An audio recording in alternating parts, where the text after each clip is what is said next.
7:20 minutos en el territorio continental ecuatoriano, buscando la verdad en la revista de Opinión Democracia. Queremos dar la bienvenida a nuestros siguientes invitados: el economista Alberto Dajig, ex vicepresidente de la República, y el doctor Augusto de la Torre, ex jefe para América Latina en el Banco Mundial, académico, investigador. Les invitamos para que nos ilustren sobre un tema fundamental. El gobierno ha anunciado en las últimas horas la reestructuración de la deuda del Ecuador con la República Popular de China.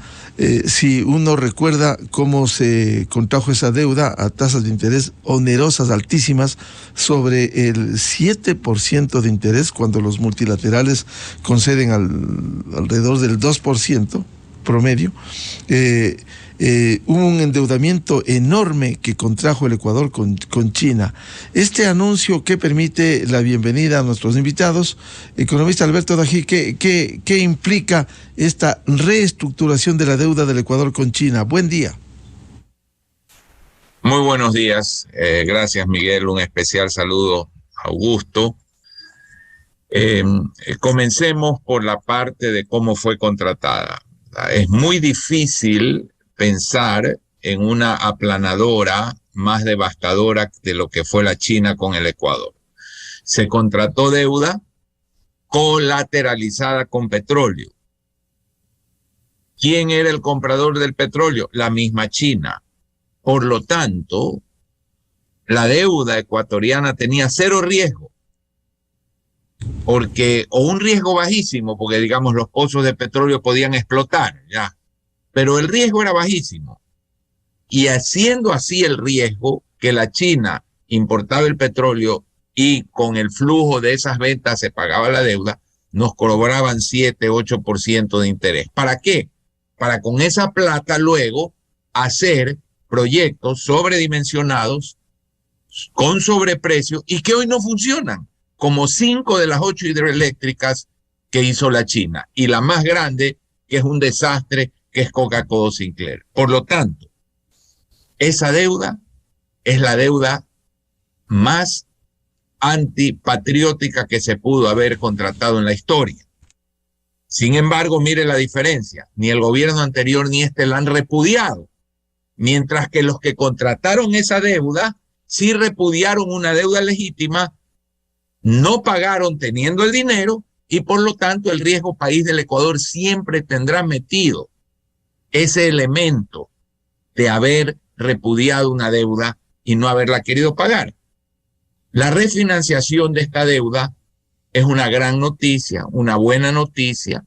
Cambian las condiciones de los contratos petroleros, que además, me olvidaba dentro de esta barbarie que los contratos petroleros fueron muy cuestionados.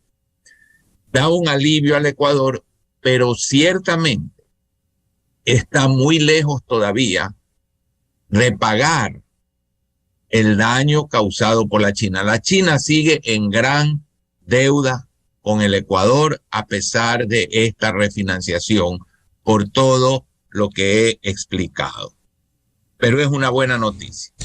¿Y qué implicaría, economista Dajig, esa renegociación para fines de ahorro de un pago menor a lo que se había pactado anteriormente?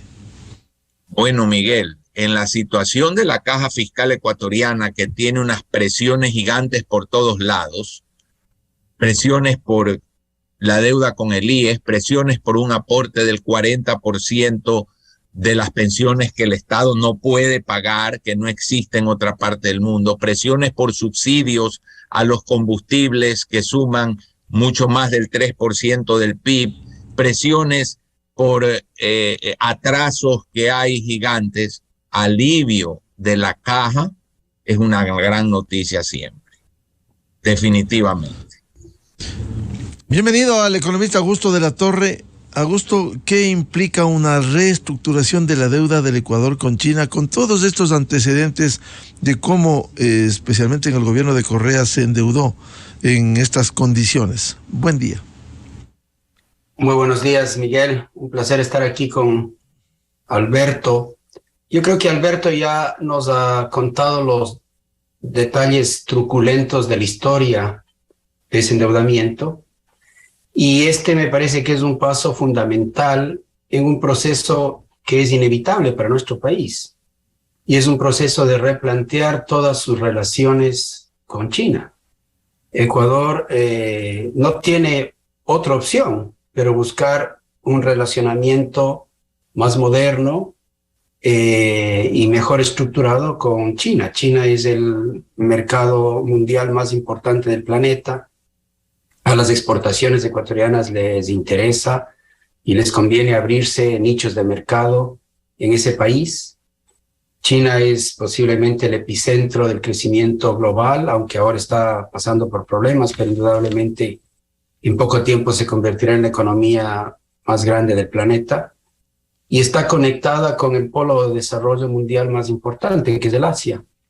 Entonces, el Ecuador tiene una historia llena de accidentes y de errores con la relación con China que Alberto los ha descrito, y es necesario rehacer esa relación en todos los frentes, incluyendo el frente de las inversiones en las hidroeléctricas, pero también el frente financiero, el frente comercial de las relaciones con el petróleo, incluso frentes culturales y políticos. Este es un paso importante. Es un paso importante, aunque todavía no tenemos los detalles, primero porque es difícil negociar con China. China tiene muchos créditos que ha otorgado a países africanos, por ejemplo. Entonces, para China el hacer concesiones en la deuda con el Ecuador puede ser fácil porque el Ecuador es un país pequeño en su portafolio general de préstamos, pero es difícil porque representa un precedente y abre la puerta para que otros países del mundo, especialmente de África, pidan concesiones y renegociaciones y reestructuraciones de deuda como la que el Ecuador ha conseguido. Entonces yo le felicito al gobierno haber gestionado bien este tema. No debe haber sido fácil, debe haber habido mucha reticencia en el gobierno chino en hacer esta renegociación. Al parecer, por lo que hemos escuchado hasta ahora, la renegociación de deuda le da al país un alivio de caja para los siguientes 6 o 7 años del orden de los $1.000 millones o más. Todavía estamos esperando a que el gobierno publique el cuadro típico que se publique en este caso, que es mostrar el pago y el servicio de deuda que teníamos antes de la renegociación, año a año, hasta el año 2030, por ejemplo, y mostrarnos el nuevo servicio de deuda que tenemos ahora con China después de la renegociación. Pero obviamente hay un gran alivio. Parece que el alivio viene por 2 grandes canales. El primero, se han extendido los plazos de manera significativa. Y segundo, parece que han habido reducciones en algunas de las tasas de interés que, como usted bien mencionaba, eran onerosas. Entonces, esos 2 componentes forman parte del alivio. Yo creo que es importante que la población entienda que la mayor parte del alivio de caja que esta renegociación representa, lo que facilita es el financiamiento del presupuesto del Estado. No abre espacio para mayor gasto, porque el alivio más importante debe ser una reducción de la amortización. Y como los economistas decimos, la amortización es un ítem que está por debajo de la línea, que le da alivio, le facilita los pagos del servicio de la deuda del gobierno, pero no le abre espacio para gastar más. Entonces tenemos que ser cuidadosos de que los ecuatorianos no pensemos que esta renegociación de deuda de pronto permite mayor gasto. Solo permite mayor gasto en un monto muy pequeñito, que es el ahorro que nos podamos hacer en el pago de intereses. Los pagos de intereses sí aparecen en el presupuesto como un gasto, y en la medida en que hay una reducción de los pagos de intereses, quizás se abre un pequeño resquicio ahí para hacer algún gasto prioritario que no se tenía antes, pero más allá de eso no hay espacio. De manera que es un alivio en el manejo financiero, pero no un alivio presupuestario. Y por último, yo creo que esto debería abrir el espacio para ir haciendo cosas que el presidente ya mencionó en su viaje a China, que es ir desacoplando poco a poco las relaciones financieras con China de las relaciones comerciales.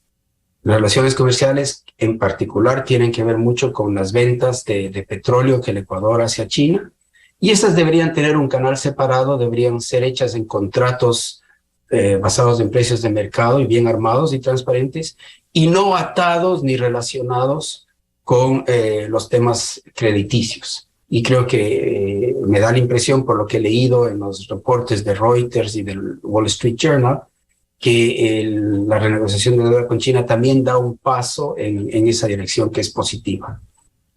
Es decir, esta renegociación le permitirá al Estado ecuatoriano, Augusto, menos presión de recursos en medio de la escasez de la que tiene la caja fiscal.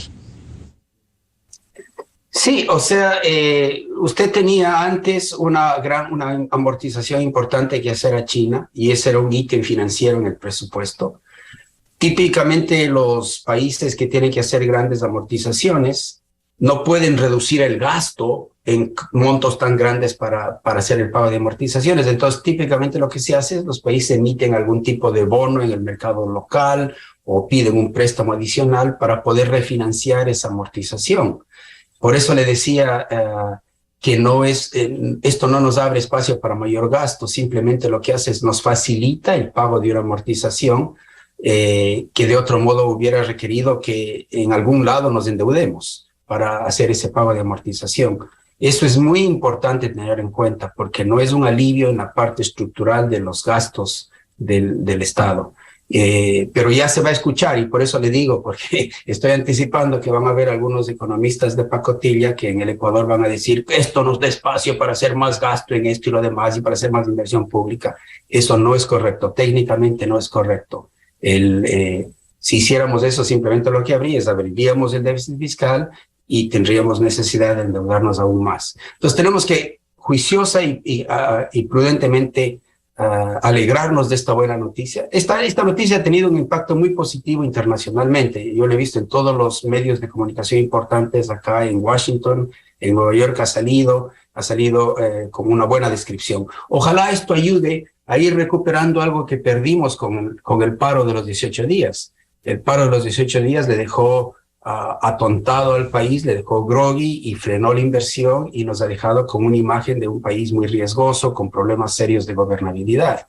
Y eso está frenando la recuperación económica que venía a buen paso antes del paro de los 18 días. Este anuncio debe ser parte de una serie de anuncios que espero que el gobierno pueda generar para recuperar el optimismo, el entusiasmo.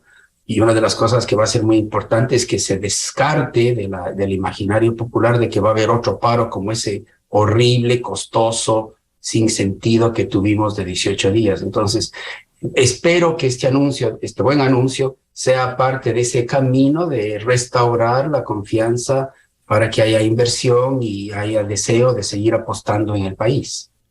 Economista Alberto Dajic, ¿comparte esa idea de Augusto de la Torre de que esto pudiera permitir el mejorar los propios indicadores, el riesgo país, la imagen, en condiciones en las que en el mercado mundial ha subido sustancialmente la tasa de interés, lo que sucede, por ejemplo, con los Estados Unidos de América? Bueno, la descripción de Augusto, como siempre, es muy, muy exacta y correcta. Quiero destacar dos cosas. Uno, esto es parte de una reformulación de nuestra relación con la China, cosa que también la he expresado en innumerables artículos y entrevistas. No debemos centrarnos solo en los créditos, sino en todo. Por eso esa analogía que de una aplanadora, la China fue una aplanadora que pasó sobre el Ecuador, y eso obliga a replantear toda la relación, y este es un paso, un elemento, no la completa relación. Un país que decía que en las paredes de los contenedores había virus del COVID para parar nuestras exportaciones de camarón, que son mucho más eficientes que el camarón producido en la China. Un país que hizo lo que hizo con proyectos corruptos. Bueno, todo se tiene que replantear. Esa es una cosa que quiero enfatizarla de lo que dijo Augusto. Lo otro también es, cuidado creamos en un país que tiene un serio problema de insuficiencia de recursos para las demandas, creer que ya con esto se puede gastar mucho más. No es cierto. ¿Cómo va a contribuir para el riesgo país? No soy muy optimista, Miguel. El riesgo país del Ecuador considera, hay que entender qué es el riesgo país. El riesgo país es una cifra una cifra atrás de la cual está la percepción de los analistas internacionales y del mercado de la capacidad del Ecuador de pagar su deuda. ¿Qué significa cuánto riesgo tengo si le presto dinero a ese país? Bueno, un país que no pagó deuda pudiéndolo pagar, un país que ha hecho 2 paros, no el país, sino la CONAIE más grupos subversivos en conjunto, paros que han desbaratado al Ecuador, un país donde no se resuelve el tema de fondo de la seguridad social que puede arrastrar a todo el Ecuador, especialmente el fondo de pensiones, un país que sigue subsidiando los combustibles y por lo tanto quitándole al Estado la capacidad de pagar deuda, un país donde seguimos con una irracional estructura de tasas de interés, donde estamos quitándole la posibilidad a la minería, que es una gran fuente de divisas que nos permitiría pagar deuda, que estamos limitándola seriamente en estas mesas de negociación, no va a mejorar su riesgo país por el hecho de que estamos reestructurando un pedacito de la deuda, que es la deuda con la China. No, el riesgo país del Ecuador, Miguel, no lo elaboran políticos, no lo elaboran legisladores, no lo elaboran periodistas, no lo elaboran analistas ecuatorianos. El riesgo país lo elaboran, lo miden expertos en los mercados de capitales que consideran absolutamente todo en una sociedad. La variable política, la seguridad jurídica, la capacidad financiera del país, la fortaleza de su sector externo, la situación fiscal. Y cuando se mide todo eso, y el Ecuador lo tiene que entender, la figura no es buena. Yo me paso repitiendo en muchas entrevistas que el principal problema del Ecuador es que el Ecuador no entiende sus problemas. Un país que regala más de 5 puntos del PIB en 2 subsidios absolutamente regresivos que hacen que se garantice la existencia de la pobreza y la dificultad tremenda para salir de esa pobreza y buscar la equidad, como son el subsidio de los combustibles y el subsidio que da el Estado a los pensionados, que son privilegiados en el Ecuador. Un país así no es viable, pues, Miguel. Y peor aún, cuando la sociedad no discute esos problemas, sino que reafirma a través de la violencia y a través del chantaje que esas cosas deben permanecer. Vaya a ver usted lo que se está planteando en materia laboral en las mesas del diálogo para ver si el riesgo país va a bajar. Pues todo eso se sabe en los mercados de capitales. Es que es como el auditor. El auditor entra a su empresa, Miguel, ve todos los libros y dice, hay estas inconsistencias. El riesgo país está hecho por, entre comillas, auditores externos del Ecuador que valoran todo esto. Entonces, no veo una gran baja del riesgo país. El riesgo país va a bajar cuando el Ecuador de verdad llegue a acuerdos nacionales que le permitan tener viabilidad, que hoy no se ve. Hoy no nos vemos como una sociedad viable, amenazas de otro paro, mesas de negociación donde se están imponiendo condiciones que son realmente antidesarrollo, antiviabilidad económica. Entonces, ¿cómo quiere usted que baje el riesgo país? Sí, este es un paso positivo, hemos estado de acuerdo Augusto y yo en eso, pero está lejos esto de ser algo que dramáticamente cambie los verdaderos y gravísimos problemas sobre los cuales no hay discusión ni hay apoyo de la sociedad. En esas condiciones y con el entorno internacional, economista Dajig, resulta difícil, cuesta arriba, seguir en estas condiciones y con el crecimiento de las demandas internas, bloqueados aquí, no eliminar los subsidios, a sabiendas de que hay ejemplos recientes como el del presidente de izquierda de Colombia, Gustavo Petro, que elimina los subsidios, y aquí se sigue con esa tara de impedir seguir desgastando recursos que pudieran servir para los propios sectores sociales. Economista Miguel, a precios de hoy, desde que ese subsidio se instauró en la dictadura de los años 70, se han entregado más de 80.000 millones de dólares en ese subsidio. Bueno, eso es más que toda la deuda pública del Ecuador. ¿Qué quiere decir, Miguel? Y que lo entienda la ciudadanía, que toda la deuda que el Ecuador ha tomado, toda, se ha usado para ese subsidio. Y la pregunta es, si es un subsidio para los pobres, ¿cómo es que si los pobres han recibido 80.000 y más millones de dólares, siguen siendo pobres? Es que esto es una verdadera chifladura. Esto es un pecado de la sociedad ecuatoriana sobre las cuales a estas generaciones la historia les va a tomar la cuenta, de líderes, empresarios, toda la sociedad que ha mantenido esta aberración. Y esto lo sabe el mundo que analiza el riesgo país. Dígame usted en qué país de América Latina hay un subsidio a los combustibles de este tamaño. Dígame cuál. Dígame en qué país del mundo hay un subsidio de este tamaño. Y no lo va a encontrar. Si usted me dice, bueno, en Arabia Saudita hay, o en el Kuwait la gasolina es barata, bueno, estamos hablando de países con un excedente petrolero gigantesco, pero no un país como el Ecuador, donde la exportación de crudo por habitante es chiquita frente a lo que esos exportan por habitante. Entonces, realmente, si el Ecuador no resuelve estos problemas de fondo, no va a crecer, no va a resolver la pobreza. Y esto solo, y el problema es la seguridad social, que a mí me aterra cada día más de pensar que hay un problema en el fondo de pensiones tan grande y que la sociedad no lo esté dando sus posibles soluciones. Este no es un tema del gobierno. Aquí hay un grave pecado en el Ecuador, dos pecados. Uno, creer que todo lo resuelve el gobierno. Y dos, creer que el gobierno tiene en la Amazonía 10 millones de hectáreas donde hay unos árboles mágicos que producen billetes y que todo se resuelve diciendo que el gobierno lo pague. Entonces, mientras esto no cambie, Miguel, el Ecuador no va a salir adelante. Y hay que decirlo con frontalidad. No es lo fácil porque los políticos prefieren otro discurso. El discurso de decir que sin hacer grandes cosas ni grandes transformaciones, solo mejorando aquí y acá. No, esto requiere cambios muy profundos que van a costar y le van a costar a la gente.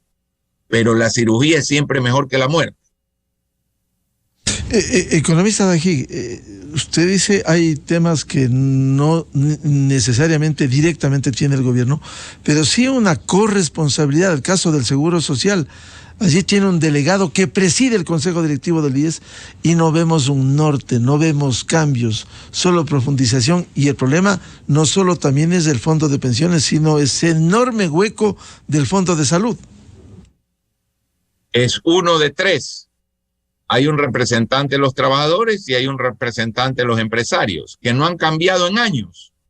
Y no han cambiado en años por la herencia que dejó el Correato de tan compleja forma de elegir que no se puede elegir y están en funciones prorrogadas. Entonces, es uno de tres. No nos olvidemos, la seguridad social no es del gobierno, es de los afiliados. Y ojalá en algún momento el rol del gobierno disminuya y disminuya. Pero en la transición, yo estoy de acuerdo con usted, el papel del gobierno tiene que ser muy fuerte. Y sí, no se está discutiendo. Pero si el gobierno no lo está discutiendo, ¿dónde está la sociedad civil para exigirlo y demandarlo? Si fundamentalmente son los dueños de la seguridad social. Todo se espera que lo haga el gobierno. Y que lo haga gratis. Porque esa es una de las cosas que está en la cultura ecuatoriana. A mí no me debe costar, ¿verdad? ¿Cómo enfrentar estos problemas de fondo, economista Augusto de la Torre, que están allí? Y uno de ellos, como ha citado el economista Alberto Dají, el problema del seguro social. Usted periódicamente nos ha ilustrado, nos ha dado aportes respecto de este proceso de deterioro de la crisis del seguro social, pero no hay poder humano. Decía Alberto Dají, aquí no solo el gobierno tiene la responsabilidad, sino los sectores que tienen representación, pero también han sido casi indiferentes empleadores y trabajadores, porque ahí tienen delegados en funciones prorrogadas que son parte del problema y no han sido parte de la solución del problema, economista de la Torre. Sí, Miguel, mire, quizás para darle un poquito la vuelta a esta entrevista y volvernos un poquito menos pesimistas, permítame sugerir que si bien el gobierno no tiene el poder de la magia ni tiene todos los poderes para cambiar las cosas rápidamente, sí hay espacios para que el gobierno, pese a todos los problemas que hay en la Asamblea y los desacuerdos en la sociedad, para que el gobierno tome un poco más de iniciativa en política económica. Y me gustaría mencionarle 4 cosas y al final me gustaría mencionar el tema de la seguridad social, en las que creo que el gobierno puede hacer cosas concretas que no requieren de aprobación de la Asamblea y que darían la clara imagen y la demostración de que el gobierno está retomando la iniciativa en materia de política económica y de ambiente para mejorar la situación económica general. Yo creo que hay 4 cosas que el gobierno podría hacer con cierta facilidad y me parece que serían muy útiles. La primera, me parece que sería bueno que el gobierno salga y con paciencia y con claridad explique qué avances se han hecho en las mesas de diálogo con los líderes de las organizaciones de los pueblos indígenas, en dónde todavía hay desacuerdos, qué es lo que el gobierno está dispuesto a ceder o no, qué es lo que no está dispuesto a ceder, y que la población entienda que lo que yo creo que está pasando ahí, que hay una testarudez enorme por parte del otro lado de la negociación. Entonces necesitamos entender los esfuerzos que el gobierno ha hecho ahí para razonablemente llegar a ciertos acuerdos, dónde están los desacuerdos y en qué consisten ellos. En el tema de la focalización de los subsidios, por ejemplo, me parece que si bien no va a haber un esquema de focalización que se puede implementar en el Ecuador rápidamente, creo que al menos hay la idea de que hay que focalizar el subsidio de los combustibles. Mire usted, se necesita gastar $4 en subsidios para que $1 le llegue al pobre. Esa es la naturaleza del subsidio que tenemos ahora. Necesitamos gastar $4 en subsidio para que uno de esos le llegue al pobre. 3 de ellos van a los ricos. Entonces necesitamos focalizar y creo que el gobierno puede unilateralmente tomar acciones para empezar a focalizar el subsidio y seguir trabajando en un plan más amplio y general de focalización del subsidio. Segundo término, en aras de la transparencia, el gobierno podría anunciar, y ojalá lo hiciera, de que para fines del año 22, todas las empresas públicas deben entregar estados financieros auditados. Es imposible que vivamos en un país en donde las empresas públicas tienen tan alto grado de opacidad, especialmente con todos los problemas administrativos que existen. Entonces el gobierno bien podría decretar de que a través de sus representantes de los distintos directorios de las empresas públicas va a requerir que para fines del año 2022 todas las empresas públicas presenten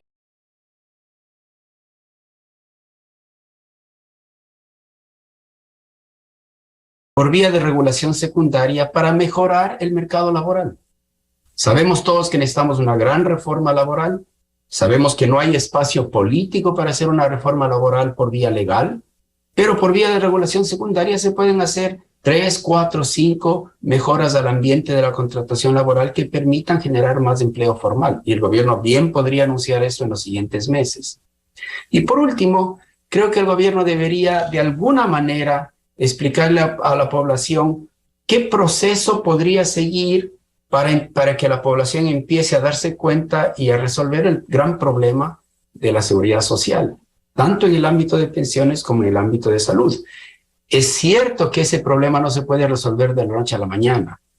Y es cierto que algo se puede mejorar a través de la administración, de la gerencia y del actual directorio del IES. Ahí hay toda una tarea de mejoras de eficiencia, de transparencia, administrativas, que se pueden hacer para mejorar la gestión, la atención al cliente, etcétera. Pero la reforma profunda de la seguridad social va a requerir reforma legal. Entonces el gobierno de alguna manera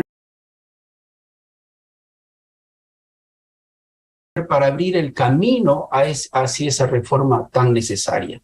Entonces, lo que yo le recomendaría al gobierno es que tome un poco más de iniciativa en frentes como los que he mencionado. Esas iniciativas, si bien van a tener resistencia, creo que pueden ayudar a darse cuenta de que el gobierno no ha perdido la iniciativa en la gestión de la política económica pública. De estos 4 puntos, al menos el cuarto economista de la Torre, enfrentar el problema de la seguridad social, ¿cómo hacerlo para darle viabilidad y que no siga ese camino de mayor deterioro de sus cuentas y de su manejo? Yo dividiría el problema en 3 componentes y cada uno de los cuales tiene distintos actores relevantes. El primer componente me parece que debería haber un trabajo intenso, quizás con ayuda de un mediador, entre el Ministerio de Economía y Finanzas y el IES. Y ese trabajo intenso debería terminar, ojalá en una cuestión de semanas o de un mes, definiendo exactamente cuál es la deuda que el MEF tiene hacia el IES. Necesitamos saber cuál es ese tamaño de la deuda. Por el momento hay desacuerdos entre el MEF y el IES, entonces quizás con ayuda de un mediador se puede definir cuál es la deuda que el MEF tiene hacia el IES, y luego entre las dos instituciones pueden acordar en un plan de pagos. La deuda es grande y por tanto no se puede pagar de la noche a la mañana, entonces al menos entre las dos instituciones podrían acordar y convenir cuál va a ser el plan de pagos que se pueda absorber en la presupuestación de las finanzas públicas. Creo que esa sería una gran noticia. Para eso no se necesita cambio legal, se necesita simplemente trabajo intenso y buena voluntad de las dos instituciones, y toda la sociedad va a aprender cuánto le debe la una a la otra y cómo se va a pagar. Incluso si el pago va a ser en 30 años, no importa, necesitamos un plan de pagos. Eso se puede hacer. La segunda cosa que se puede hacer, la administración del IES actual y su directorio actual pueden anunciarle y explicarle a la población qué es lo que se puede hacer para mejorar la gestión de esa institución y mejorar el servicio al cliente en los siguientes meses o años sin cambio legal, dentro del marco legal actual. Eso está en las manos de la administración del IES y de su directorio. Yo entiendo que el nuevo presidente del directorio del IES tiene muchos planes muy interesantes para hacer cambios importantes en la gestión y en la eficiencia de esa institución. Eso debe ser explicado.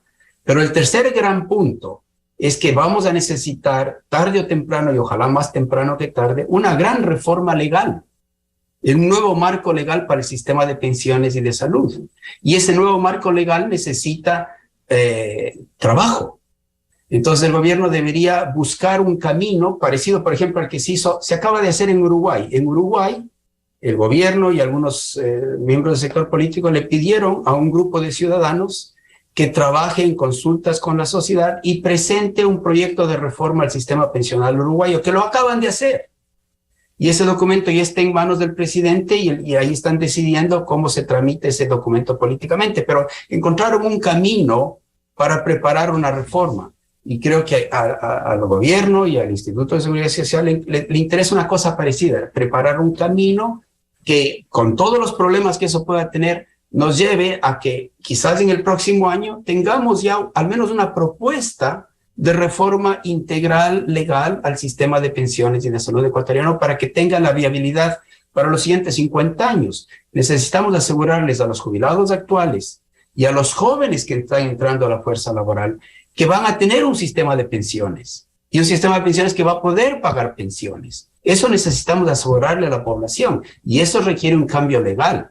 Y ese cambio legal necesita empezar a prepararse. Entonces creo que esos 3 frentes, el de la deuda, el de la gestión administrativa y el de la preparación de una gran reforma legal, hay que trabajarlos y hay que dar pasos en cada uno de ellos, y distintos actores serán responsables de cada uno de estos acápites. Solo uno de los temas de economista de la Torre respecto del seguro social que usted tiene absolutamente claro por los estudios que ha hecho, no solo mediadores, que sería fundamental, sino también, imagínense, auditores. El IES no tiene ni auditoría externa, que el Ministerio de Economía y Finanzas le dice cuál es, a ver, demuéstreme sustentadamente las deudas para cruzar información y establecer el monto de la deuda. Pero el IES ha reconocido en los últimos días, vamos a contratar hasta octubre auditores externos. Es decir, ese nivel de desastre de la administración del Seguro Social durante los últimos años, décadas, demuestra que ni siquiera auditores externos tienen, entonces habría que sumar a los mediadores, auditores, economistas de la Torre. Así es, mire, yo creo que debemos darle un poquito más de tiempo al nuevo presidente del directorio del IES para que empiece a ordenar estas cosas. Yo entiendo que hay planes concretos de cómo se puede mejorar la transparencia de los estados financieros del IES y que hay en mente la contratación de algunas auditorías. Como usted también menciona, legalmente para que el MEF pueda reconocer deudas y pagar deudas, esas deudas tienen que estar bien documentadas. Y eso requiere que también el IES documente con ayuda de auditores esas deudas para que el MEF pueda decir, sí, este es dinero que te debo porque ya lo has documentado. Recuerde usted que nos pasamos con casi 6 meses en las negociaciones con el Fondo Monetario para aclarar los números del IES. Ni siquiera los números básicos que se necesitan para armar el presupuesto en el programa que negociamos con el fondo tenían la integridad que se requería, y con el Fondo Monetario hubo que trabajar 6 meses para aclarar esos números y poner las cosas en orden. Entonces sí, hay temas que se pueden mejorar con buena administración, y creo que y yo entiendo que el nuevo presidente del directorio del IES tiene muy buenas intenciones y planes sobre esto. Entonces creo que debemos darle espacio y más bien ayudar para que en la medida de lo posible, dentro del marco legal actual, se puedan hacer mejoras administrativas, de transparencia en los estados financieros y de gestión para ir mejorando poco a poco el servicio al cliente y el funcionamiento de esa institución.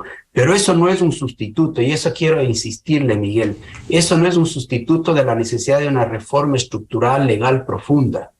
Incluso si resolvemos el problema de la deuda del MEF al IES, e incluso si la administración mejora mucho, y la gobernanza y el funcionamiento y la eficiencia de la gestión mejoran, y incluso si hay auditorías, eso no es suficiente. Tenemos un problema de viabilidad en estos sistemas que requieren una reforma, para lo cual se necesita un cambio legal.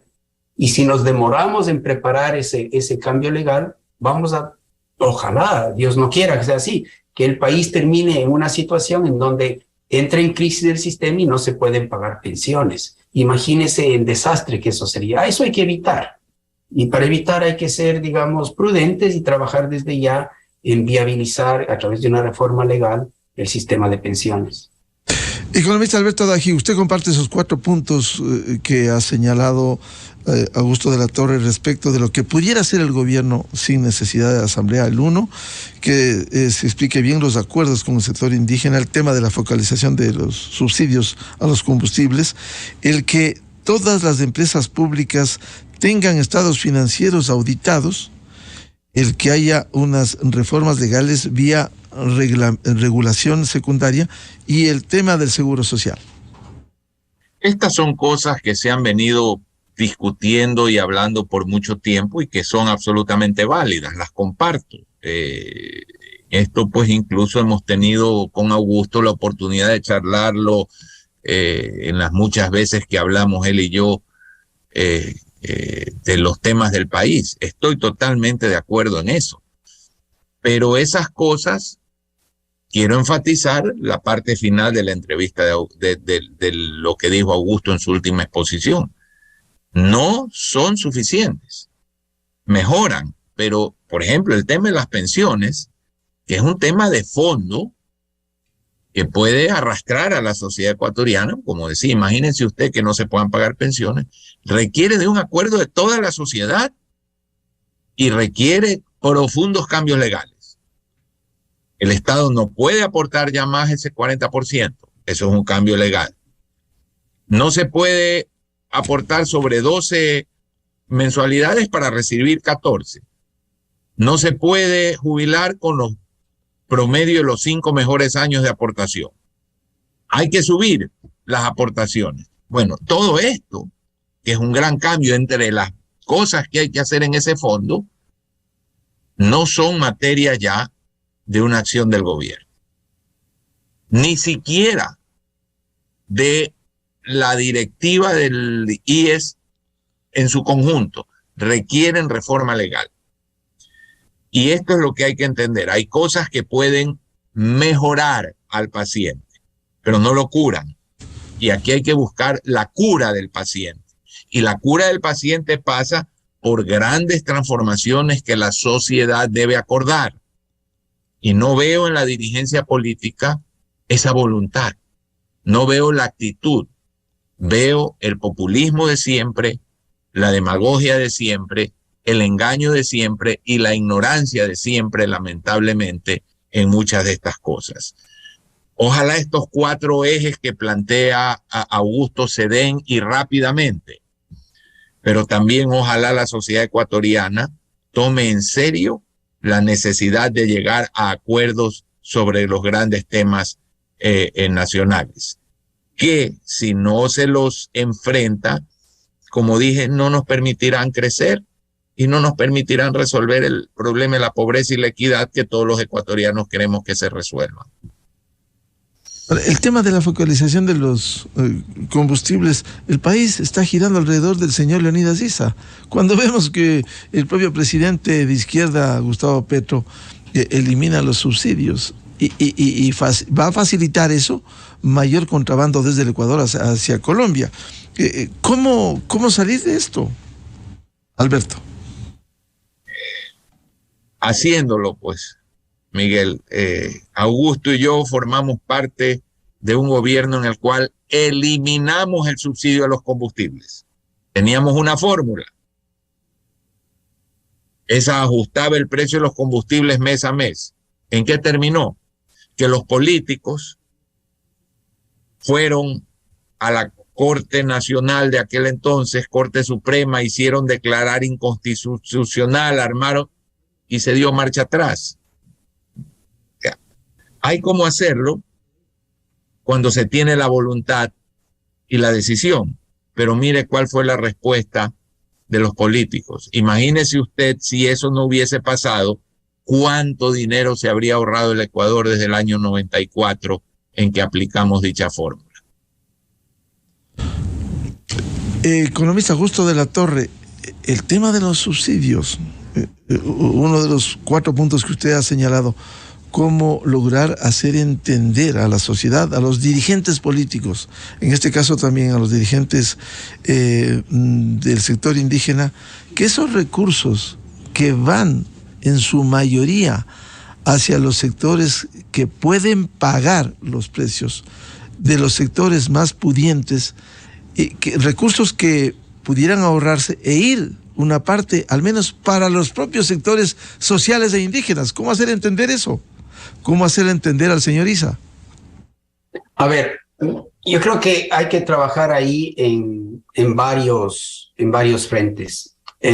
Yo he podido, en este tiempo he estado leyendo bastante sobre los esfuerzos de algunos países de eliminar los subsidios a los combustibles, y en efecto es un tema muy complicado.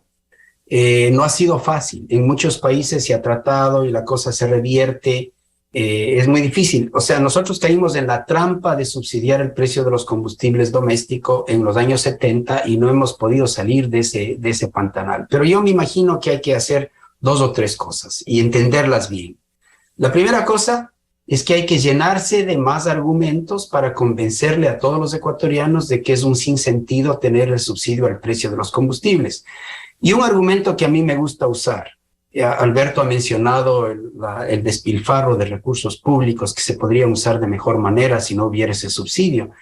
Pero yo le invitaría al señor Issa y a los dirigentes de los pueblos indígenas que sean consistentes con su énfasis en temas ambientales. El subsidio al precio doméstico de los combustibles es un subsidio a la contaminación ambiental, es un subsidio al daño ecológico.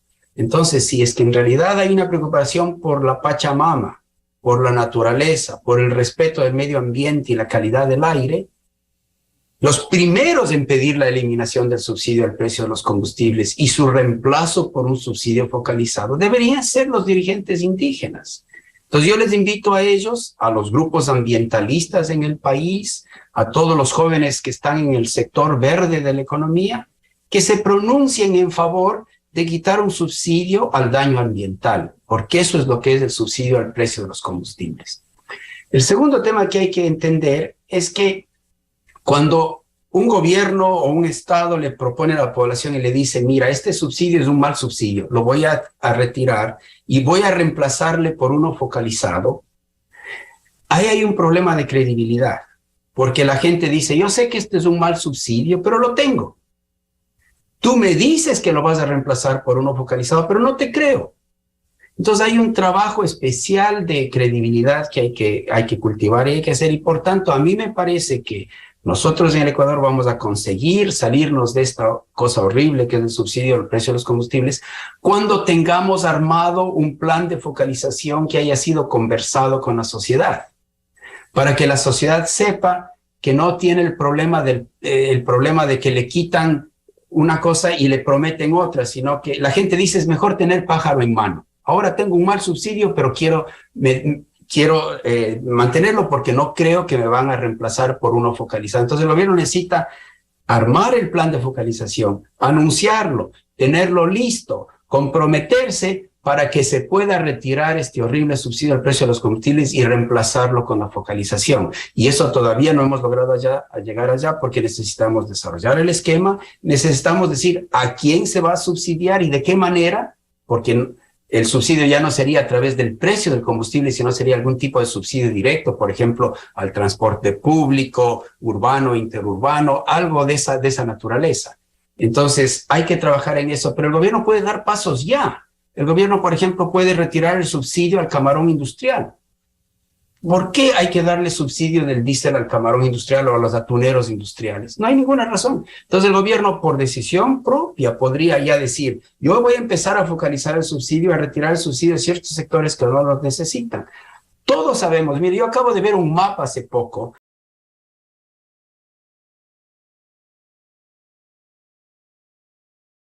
Las zonas limítrofes, porque ahí está el contrabando. Entonces, claramente, una buena parte del subsidio está subsidiando el contrabando. Y el subsidio está concentrado en las zonas cercanas a donde se produce la droga, porque la producción de droga, de cocaína, requiere mucho de combustible. Entonces, los centros de producción colombianos de droga se han situado cerca del Ecuador para poder comprar combustible barato en el proceso de producción de la droga. Entonces, solo basta ver el mapa para darse cuenta que ese subsidio es muy nocivo para el país. No está ayudando a los pobres, no está ayudando a la sociedad, está financiando el contrabando, está financiando la producción de droga. Entonces, necesitamos movernos a reemplazarlo por un subsidio focalizado. Y tenemos varios argumentos, y uno de ellos es el ambiental, que debería ser el que más maneja el señor Issa, si es que en realidad él es sincero cuando él se preocupa de la Pachamama. Usted ha tocado un tema vital, economista de la Torre. Cuando uno revisa los datos oficiales de cómo se trafica la gasolina para pesca artesanal en Esmeraldas, pescadores que necesitan un monto para la pesca artesanal, voy a citar, hay un bote que debió consumir 5.760 galones para sus tareas y adquirió 59.696. Otro bote compró 37.000 galones en 3 meses, aunque solo necesitaba 13.000. Pero esta es decisión política de las autoridades energéticas. Si aquí no se para eso, simplemente va a seguir esta distorsión, economista de la Torre. No, sin duda. Lo que pasa es que el incentivo es tan grande. Si yo puedo comprar diésel en el Ecuador a un precio bajo y con un poquito con ayuda de un bote puedo venderlo en Perú o puedo venderlo en Colombia o incluso en Chile a un precio más alto, lo voy a hacer. Entonces, en vez de pescar, voy a pretender que estoy pescando y voy simplemente a contrabandear el combustible. La situación está hecha para incentivar ese tipo de actividades. Y por más que pongamos todo el ejército vigilando las costas ecuatorianas, no vamos a poder parar el problema del contrabando porque detrás de ese problema hay un incentivo poderosísimo económico. El poder hacer la bicicleta, comprar barato el combustible en el Ecuador y venderlo caro en Chile o en Perú. Entonces, la solución a ese problema no es el uso de la fuerza pública, es la eliminación del subsidio al precio y su reemplazo por un subsidio focalizado. Y sabemos que una parte grande del subsidio está siendo canalizada a financiar al contrabando y a financiar la producción de droga. Y otra parte está facilitando la vida de los ciudadanos que tienen dinero y no de los pobres. Entonces, yo creo que el entender que el subsidio es malo, es regresivo, no es difícil. Además de entender que es dañino para el ambiente, no es difícil. Lo que es difícil es ponernos de acuerdo cómo nos salimos de esa trampa, de esa adicción. Es como el alcohólico está adicto, hay que sacarle de la adicción y reemplazar por algo que sea razonable. El problema es que el reemplazo por algo que sea razonable necesita también prudencia, porque hay que decidir a quién se subsidia de manera directa y cómo. Entonces, por ejemplo, la sociedad ecuatoriana podría decir, vamos a aceptar precios internacionales de gasolina, eliminamos el contrabando, eliminamos el subsidio a la producción de droga, eliminamos el subsidio al daño ambiental, reemplacémoslo por un solo subsidio, y que sea el subsidio al transporte público urbano e interurbano a cambio de que mejore la calidad del transporte público. Ese podría ser el gran pacto nacional. Y claro, habrán algunas personas que tendrán que ajustarse a precios internacionales de gasolina, pero al menos habríamos hecho algo que es sensato. Eliminamos algo que nos hace mucho daño y reemplazamos por algo que es más sensato. ¿Quién usa el transporte público urbano e interurbano? La gente pobre, que necesita transportarse desde lejos de la ciudad para trabajar en el centro de la ciudad o en los barrios más pudientes de la ciudad. Los comerciantes pequeños que necesitan llevar sus productos de una provincia a la otra. Entonces sí, yo no tendría problema en hacer un subsidio directo, no al precio, subsidio directo al transporte público, que reemplace esta locura que tenemos ahora. Pero para eso necesitamos buena voluntad en muchos de los actores de la sociedad y necesitamos armar el esquema, porque como le decía, el problema es que tenemos el fenómeno de que más vale un pájaro en mano que 100 volando. Entonces, si no le damos a la población la claridad de que vamos a reemplazar el subsidio al precio con algo específico y que esté ya armado, no vamos a poder hacer ese cambio. Economista Dajik, ¿será posible encontrar esa voluntad política, esa decisión de los dirigentes que con seriedad, con responsabilidad, asuman su papel y encuentren salidas, como este caso de los subsidios de los combustibles?